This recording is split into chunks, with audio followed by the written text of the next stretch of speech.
ঘোষণা করেছে, দল হিসাবে তার অস্তিত্ব পুরোপুরি শেষ। 14 পর অনেকটাই ওখানে গিয়ে পুরো শেষ হয়ে গেছে। এরপর আসলে যেটা ছিল, বাংলাদেশের পাওয়ারে আওয়ামী লীগও ছিল না। ওই যে রিপিটেডলি টোল্ড, বাংলাদেশের পাওয়ারে ছিল একটা নেক্সাস, এর মধ্যে কিছু পলিটিক্যাল এলিট ছিল, কিছু বিজনেস এলিট, কিছু আমাদের ব্যুরোক্র্যাটস, এটা মিলিটারি, সিভিল, পুলিশ সব মিলে, এবং কিছু আমাদের ফরেন বাড়ি, বিভিন্ন দেশের এজেন্সির লোকজন, বিভিন্ন দেশের পাওয়ারফুল লোকজন মিলে আসলে এটা একটা নেক্সাস পাওয়ারের ছিল। তো আওয়ামী লীগকে নিষিদ্ধ করা যায়, এবং এটা শুধুমাত্র সন্ত্রাস দমন আইন না, বা 76 সালে যে পলিটিক্যাল পার্টি অর্ডিন্যান্স সেটাই না। ইভেন আমি মনে করি যে এখান থেকে এখন মানে দলের বিচার বাদ দিয়ে দেওয়া হলো আইসিটি আইন, আওয়ামী লীগকে মানবতা বিরোধী অপরাধের দায়েও অভিযুক্ত করা যায় এবং তাকে নিষিদ্ধ করা যায়, এটা আমি মনে করি। কিন্তু একটা আলাপ হয়েছে, আমরা যেটা করতেই যেটা পারবো সেটা আমরা করবো কিনা, কারণ অনেকগুলো ইস্যু সোসাইটিতে আছে যে আওয়ামী লীগের বহু মানুষ এখনো সদস্য যারা আসলে ক্রাইমের সাথে জড়িত না। রিফাইন শব্দটা আসলে ওই জায়গায় এসছে, একটা কথা খেয়াল করবো, কেউ কখনো বলেনি এখন পর্যন্ত, ইভেন আমাদের প্রধান উপদেষ্টাও যখন বলছেন আওয়ামী লীগকে নিষিদ্ধ করবো না, তার মানে আমি সংগঠন হিসেবে আওয়ামী লীগকে নিষিদ্ধ করবো না। আওয়ামী লীগের শেখ হাসিনা, তার অল দ্য অ্যাসোসিয়েটস, প্রত্যেকের বিচারের ব্যাপারে বাংলাদেশে ন্যূনতম কোনো দ্বিমত নেই আসলে, কেউ এটার বিরুদ্ধে কথা বলেননি। তো রিফাইন্ড আওয়ামী লীগ সম্ভবত বোঝানো হচ্ছে এটা, যে আওয়ামী লীগের বিচার হওয়া সম্ভব, যাদের যাদের বিচার হওয়া সম্ভব, কাউকে কাউকে আমরা আইসিটিতে বিচার করব, যারা মানবতা বিরোধী অপরাধ করেছেন, সবাই মানবতা বিরোধী অপরাধ করেননি। আমাদের যে অন্যান্য কোর্ট গুলো আছে, ফৌজদারি আদালতে আওয়ামী লীগের যারা যারা ক্রিমিনাল আছে তাদের বিচার হবে। সেই বিচারের পর সেই বিচার চলবে, যাদের বিরুদ্ধে তারা ফৌজদারি অপরাধ নেই তারা যদি আওয়ামী লীগ করতে চায়। আলাপটা হচ্ছে এটা। এখন এই ভিত্তিতে আলাপ, আমি আবারও বলছি, এই চেহারায় আওয়ামী লীগ যেটা ছিল, সেই চেহারায় আওয়ামী লীগকে বাংলাদেশের রাজনীতি করতে দিতে কেউ কখনো বলে। এই যে আমাদের প্রধান উপদেষ্টা বা ইভেন আমাদের সেনা প্রধান যেটা বলেন, একটা ইন্টারেস্টিং কথা আমার কাছে মনে হলে একটু বলেই ফেলি। মানে নেত্র নিউজের সাথে আইএসপিআর যে ধরনের মন্তব্য করেছে সেনা প্রধান, এই ব্যাপারটা স্বীকার করা, এবং উনি এই আওয়ামী লীগ প্রশ্নেও যে আলোচনা হয়েছে তাতে তিনি তার কিছু মতামত দিয়েছেন, মানে এটা নিয়ে হয়তো কেউ সমালোচনা করবেনই, মানে সেনাবাহিনী আর রাজনৈতিক ব্যাপারে কেন ইনভলভ হবে, এনসিপি ইনফ্যাক্ট সেটা বলেছে, ওইটা তাত্ত্বিক ভাবে ঠিক আছে, এই জায়গায় তাদের এইখানে মতামতের কোনো জায়গা নেই। কিন্তু এটা একটা খুবই বিশেষ অবস্থা বাংলাদেশে, যেখানে হয়তো এগুলোকে আমরা ভিন্নভাবে দেখতে পারি, কিন্তু তার থেকে জরুরি কথা, সেনাপ্রধান যদি এটা স্বীকার করছেন, দ্যাটস ভেরি ইন্টারেস্টিং। উনি ওনার জায়গা থেকে, যে ওনারা এসেছিলেন কিন্তু এখানে কোনো আলোচনা হয়নি, বলা যেতে পারত, কিন্তু না বলে তিনি সেটা স্বীকার করেছেন। তো এটা একটা নতুন মানে আমাদের সামনে নতুন একটা বাস্তবতা হিসেবে এসছে। উনিও সম্ভবত একই ধরনের কথা বলেছেন, যার যার বিচার হওয়ার কথা তার বিচার হোক।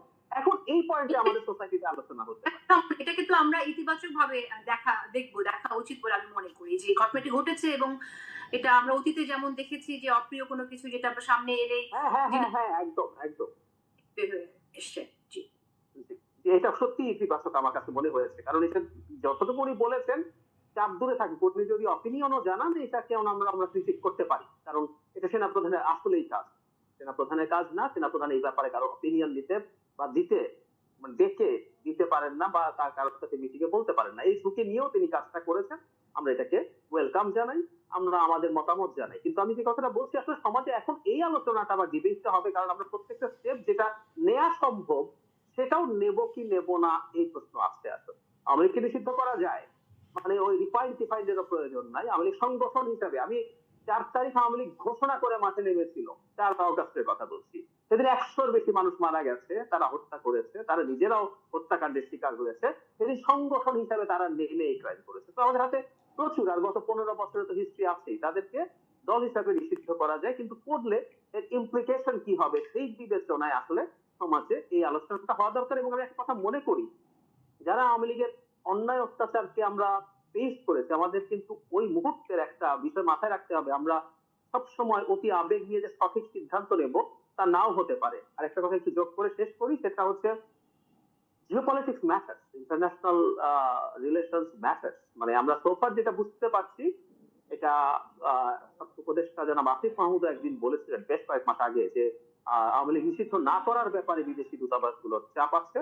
এবং আমি যেটাকে আরো জোর দিয়ে বলতে চাই, জাতিসংঘ মানবাধিকার হাই কমিশন, যারা শেখ হাসিনা এবং তার অ্যাসোসিয়েটদের বিরুদ্ধে অত্যন্ত টাফ একটা রিপোর্ট দিয়েছে, যেটার ভিত্তিতে তার দুর্দান্ত বিচার হতে পারে, সেই সংস্থাটা পর্যন্ত কিন্তু আওয়ামী লীগ নিষিদ্ধকরণের বিরুদ্ধে কথা বলেছে। তারা মনে করেছেন বাংলাদেশে যে পার্সেন্টেজের মানুষ এখনো আওয়ামী লীগের প্রতি অ্যালাইন্ড আছে। এখন এই অ্যালাইন থাকাটা খুবই দুঃখজনক। আমি সমালোচনা করতে পারি যে এই বিভৎসতার পরও কেউ আওয়ামী লীগ কিভাবে সমর্থন করে। কিন্তু আমি তো আমার ব্যক্তিগত স্ফিয়ারে দেখি আমার পরিচিত মানুষদের মধ্যে এখনো আওয়ামী লীগকে সমর্থন করা মানুষ আছে।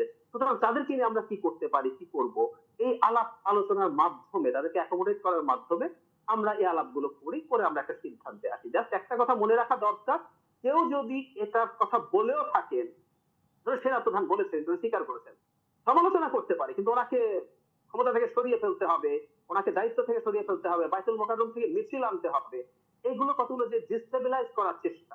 এবং অ্যাপারেন্টলি আমাদের মনে হবে, কারণ একজন বাইরে থেকে অ্যাক্টিভিস্ট ক্লেইম করেছেন যে জনাব হাসনাত যা বলেছেন, ইভেন প্রায় একই সময় এই আওয়ামী লীগ প্রশ্নে না, সরকার গঠনের সময় ডক্টর ইউনূস প্রশ্নে যে বক্তব্য জনাব আসিফ মাহমুদ দিয়েছেন একটা ইন্টারভিউতে, যিনি ক্লেম করছেন এগুলো সব তার প্ল্যানের পার্ট। তো এই যে প্ল্যান করে একটা ডিস্টেবিলাইজ করা, আমাদের মিলিটারি চিফকে সরানো বা মাঠে একটা অস্থিরতা তৈরি করা, আমরা আওয়ামী লীগ নিষিদ্ধকরণ প্রশ্নে ওই জিনিসটাকে খুব স্ট্রংলি অ্যাভয়েড করি।